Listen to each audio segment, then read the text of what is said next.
Hello everyone, my name is Aditya Raj and I am someone who is interested in sustainable utopian space designs. Today we will be talking about glass buildings and its effect on surroundings.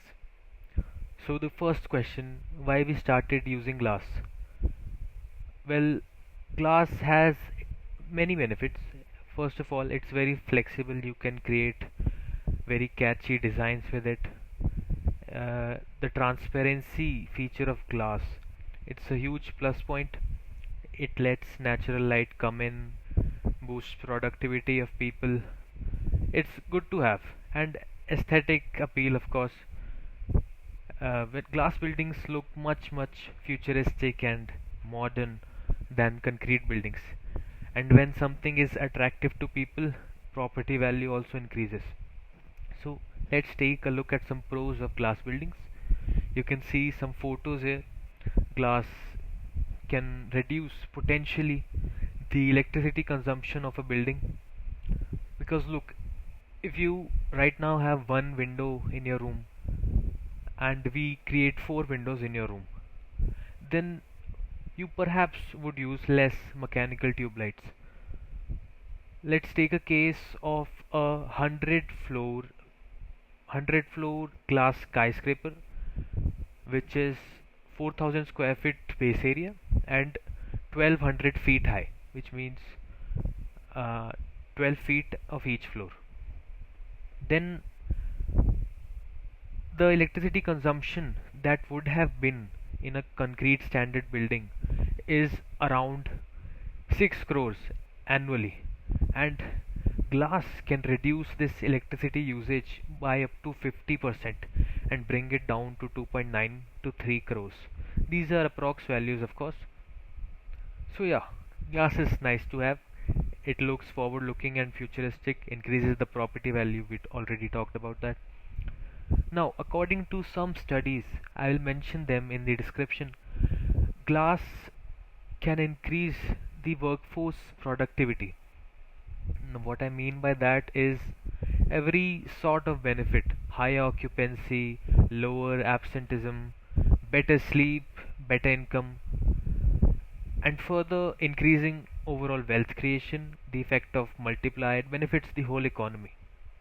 So if glass buildings are structured with better planning and better designs, then it can be a game changer for any economy and its people. But is it a win-win situation? Not really. Let's take a look at cons of glass buildings. Production of glass is resource intensive. Very true. Let's go back to the example of the 100 floor skyscraper. Constructing that building will produce around 1600 tons of CO2, which is equivalent to the emission of 320 cars annually. Approx figures, obviously.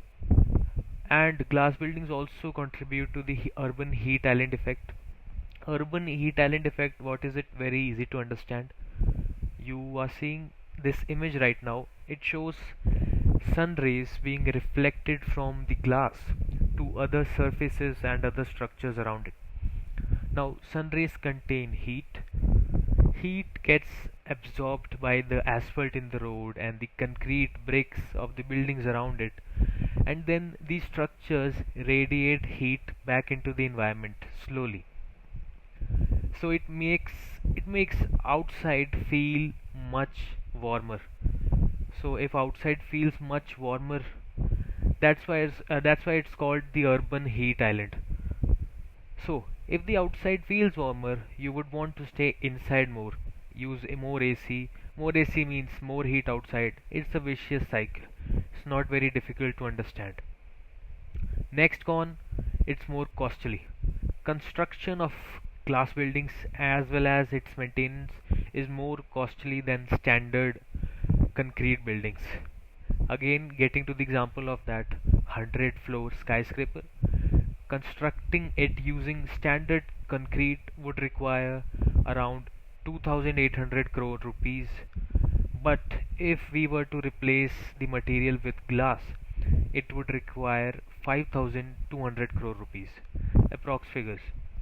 And then glass building would require around 10 crore for annual maintenance, while on the other hand, the concrete building would require 7 crores for the annual maintenance. So yeah, these are expensive. The beauty comes at a cost. Bird deaths. Bird deaths. What does this mean? Bird deaths mean because of the transparency effect of the glass, birds are unable to see where the buildings are and they just collide with the building and die. This is sad. Better designs, creativity has helped us come up with bird safe designs for these glass structures. Bird deaths because of these glass skyscrapers is also increasing in India at an alarming rate. Increased electricity consumption. Now, before we talked that glass buildings have the potential to reduce electricity consumption because less mechanical lights are needed, but on the other hand, more ACs are needed.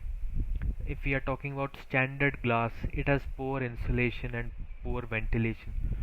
So, more ACs, less lights, you can do the math. I think ACs have more cost to operate than mechanical lights. See, again, by planting more and more trees, we can mitigate the urban heat island effect, potentially reduce the cost of operations, the operational cost. Another point, privacy reduced. Very true. Glass buildings, glass building structures are not very suitable or preferred for buildings, residential complexes. Although we could use curtains or smart glasses, the cost would go up obviously. The last con is that glass buildings are harder to dispose. Glass has a long shelf life, buildings last long, but still, whenever at the end of the building's life, they are harder to dispose and overall manage. Again, the recycling process of glass is much difficult. I would say not difficult, it's rather complex. So,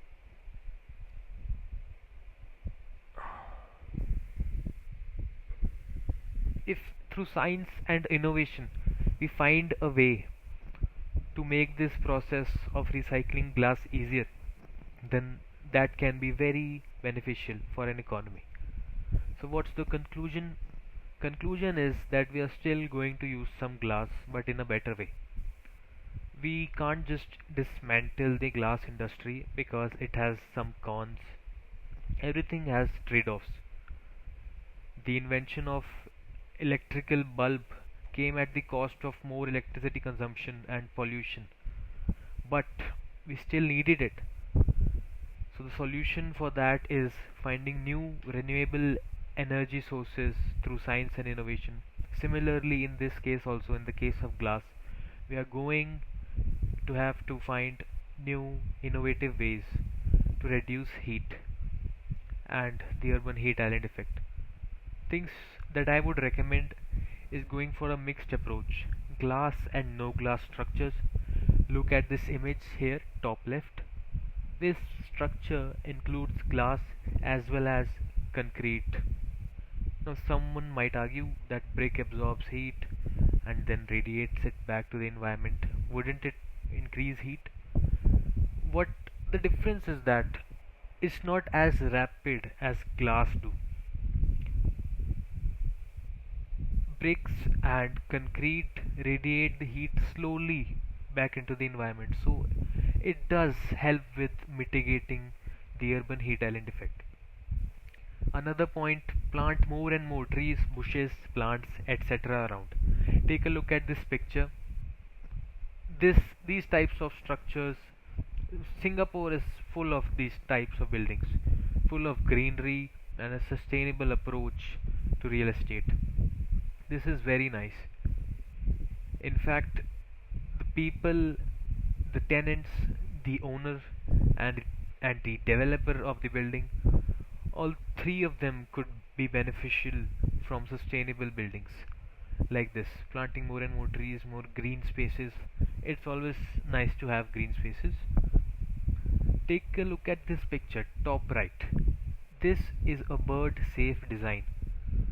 I hope you are able to see the difference between a plain glass facade and a bird safe glass design. More things recommended is the use of technology. Low E-glass with low E-glass with solar heat gain coefficient and non-reflective coatings. What this means in simple terms is that it is heat resistant.